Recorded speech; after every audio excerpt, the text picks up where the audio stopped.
آپ کا دوسرا سوال، تو 3 طلاق کا کہہ رہے تھے کہ میڈیا کافی 3 طلاق اچھال رہی ہے، اور اس کا کیا جواب ہے؟ افسوس کی بات ہے کہ معاشرے میں، مسلمان کے معاشرے میں 3 قسم کی طلاق ہے۔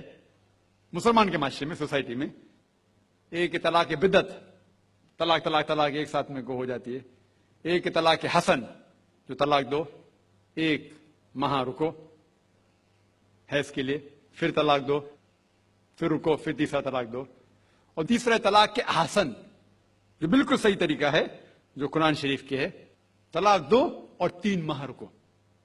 قرآن کی آیت ہے سورہ بقرہ میں، سورہ نمبر 2 آیت نمبر 228 میں لکھا ہوا ہے کہ جب بھی آپ طلاق دیں گے تو 3 ماہ یا 3 حیض کی عدت ہے، تو طلاق پورے مکمل ہونے کے لیے 3 حیض یا 3 ماہ، 3 منسٹرل سائیکل اور 3 منتھلی کورسز مسٹ ہے، کمپلسری ہے۔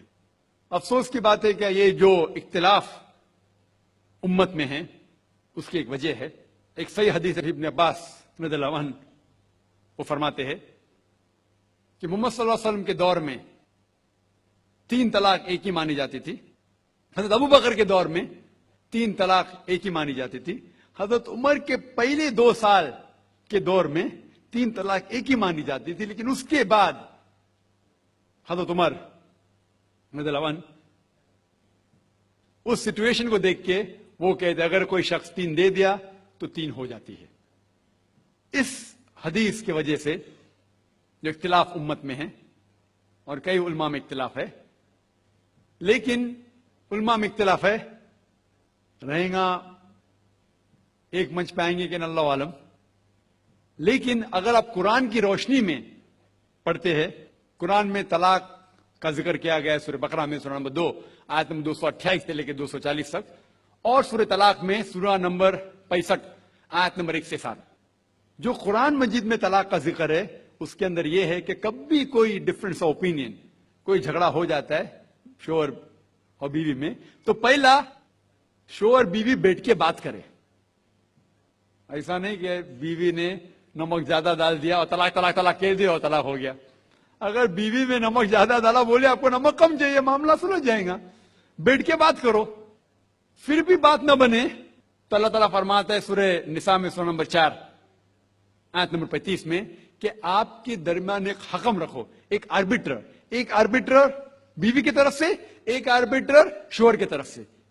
مطلب آربیٹر، حکم کہتے ہیں آربیٹر کو، حکم رکھو بیوی کی طرف سے اور شوہر کی طرف سے، اور معاملہ کو سلجھا لو۔ پھر بھی اگر بات نہیں مانے تو آپ پھر طلاق دے سکتے ہیں۔ تو طلاق دیتے ہیں تو کئی اس کے کرائٹیریاز ہے کہ حیض کے وقت طلاق مت دو، جب آپ غصے میں طلاق مت دو، شراب کی حالت میں طلاق مت دو۔ اس کے بعد جب طلاق دیا جاتا ہے تو 3 ماہ رکنا چاہیے۔ یہ طلاق کے احسن ہے، جو بالکل صحیح طریقہ ہے۔ طلاق دو اور 3 ماہ رکو، اور 3 ماہ کے اندر اگر آپ رجوع کرنا چاہتے ہیں اپنے بیوی سے تو رجوع ہو سکتے، الحمدللہ۔ اگر 3 ماہ تک آپ سمجھتے نہیں مجھے میرے بیوی سے الگ ہونا ہی چاہیے، تو 3 ماہ کے بعد، عدت گزرنے کے بعد، آپ دونوں میاں بیوی نہیں رہتے، آپ الگ ہو جاتے۔ لیکن اس کے بعد اکثر مسلمان بھی نہیں جانتے یہ قرآن کی آیت کیا ہے۔ قرآن شریف میں لکھا ہوا ہے سورہ بقرہ میں، سورہ نمبر 2 آیت نمبر 232 میں کہ اگر وہ شخص اپنی پرانی بیوی سے پھر سے شادی کرنا چاہتا ہے تو مت روکیے۔ تو اگر طلاق ہو چکا ہے صحیح طریقے سے، طلاق کے احسن کے طریقے سے، اور 3 ماہ ہو گئے، عدت گزر گئی، 6 مہینے بعد اگر لگا بھائی جو میں نے کیا غلط کیا، میں پھر سے شادی کرنا چاہتا ہے، تو وہ آدمی اپنی پرانی بیوی سے پھر سے نکاح کر سکتا ہے، لیکن نیا نکاح نیا مہر، نیا نکاح نیا مہر، جو کئی مسلمان نہیں جانتے۔ افسوس کی بات ہے کہ ہم مسلمان قرآن کو ترجمے کے ساتھ پڑھے ہی نہیں، صحیح حدیث کو ترجمے کے ساتھ پڑھے ہی نہیں۔ اگر ہم قرآن شریف کو صحیح طریقے سے پڑھیں گے اور صحیح حدیث پہ عمل کریں گے تو یہ جو غلط فہمیاں ہیں دور ہوئیں گی۔ اور پھر سے اگر شادی ہوئی، پھر سے آپ ساتھ میں رہ سکتے، پھر سے پرابلم ہوا تو پھر طلاق دو، پھر 3 ماہ رکو، پھر سے الگ ہو جاؤ، پھر سے آپ چاہتے پھر سے شادی کر سکتے۔ 3 بار جائز ہے، تیسرے بار آخری بار ہے، اس کے بعد آپ پھر سے شادی نہیں کر سکتے جب تک وہ دوسری کسی سے شادی نہیں کرے۔ لیکن میں نے اپنی زندگی میں ایک بھی شخص میرے زندگی میں نہیں آیا جو طلاق کے حسن کیا، صحیح طریقے سے طلاق دیا، علیحدہ ہو گئے، پھر نکاح ہو گیا، پھر علیحدہ ہو گئے، پھر نکاح ہوا، پھر علیحدہ ہوا۔ میں نے کوئی بھی شخص میرے زندگی میں پورے دنیا میں ایسا شخص کے بارے میں سنا ہی نہیں جو صحیح طریقے سے کیا اور بچھڑ گیا، پھر سے شادی کی، پھر سے بچھڑ گیا، پھر سے نکاح کے، پھر بچھڑ گیا، پھر شادی کرنا چاہتا ہے۔ اگر آپ صحیح طریقے سے قرآن کے اوپر عمل کریں گے تو یہ نوبت آئیں گی نہیں۔ اور کچھ لوگ جو اسلام کو مذاق بنائیں اور کیا کہتے کہ اچھا اگر ایک ساتھ میں دے دیے، 3 طلاق دے دیے، ہو گئی، ابھی کیا حلالہ کرو۔ قرآن کہتا ہے 3 طلاق ایک ساتھ میں بھی دیں گے تو ایک ہی ہوتی ہے۔ محمد صلی اللہ علیہ وسلم کے وقت میں 3 بھی ایک ساتھ میں دینا ایک ہی ہوتا تھا۔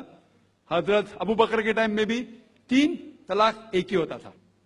حضرت عمر کے دور میں لوگ جو کہتے 3 طلاق 3 ہوتی ہے، کئی علماء کہتے ہیں کہ ان نے یہ اپنے فتوے پہ رجوع کیے اور انہیں افسوس تھا کہ یہ فتویٰ انہیں دیے، اور کئی لوگ کہتے نہیں ان کا فتویٰ صحیح تھا۔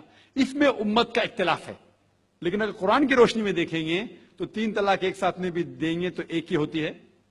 حضرت عمر کے دور میں رضی اللہ عنہ انہوں نے کہا تھا کہ ہم اسے کہہ نہیں سکتے کیا وہ غلط ہے، لیکن علماء یہ کہتے ہیں، مثال کے طور پر ابن تیمیہ، شیخ ابن تیمیہ، وہ کہتے ہیں کہ یہ حضرت عمر میں اللہ بھی پلیز رضی اللہ عنہ، وہ محمد صلی اللہ علیہ وسلم نے جو کہا اس کے اوپر نہیں ہے، اسی لیے ہمیں بات ماننا چاہیے قرآن اور اللہ کے رسول کی۔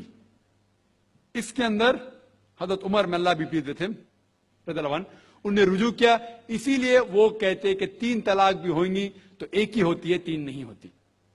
اس میں امت کا اختلاف اس لیے ہے کہ ہم نے قرآن پڑھے ہی نہیں۔ ہم اگر قرآن پڑھیں گے صحیح طریقے سے اور جانے، کئی لوگ یہ سمجھتے ہیں کہ طلاق کے لیے 3 بار بولنا ضروری ہے، اگر 3 بار نہیں کہیں گے طلاق ہوتی نہیں۔ وہ ان کی نادانی ہے، وہ ان کی جہالت ہے۔ تو ہمیں کیا کرنا چاہیے؟ یہ میڈیا اچھال رہی ہے، ہم مسلمانوں کو یہ طلاق کا طریقہ جو صحیح طریقہ ہے طلاق کے حسن، اس کو عام کرنا چاہیے، اور یہ کہنا چاہیے کس بنیاد پہ طلاق دی جا سکتی ہے، کب دی جا سکتی ہے، کیسے موقع پہ دی جا سکتی ہے، دینا چاہیے کہ نہیں۔ تو یہ سب اگر ہم مسلمان عام کریں گے تو انشاءاللہ یہ اختلاف جو امت میں ہے وہ نہیں رہیں گا، اور میڈیا اسے اچھال رہی ہے۔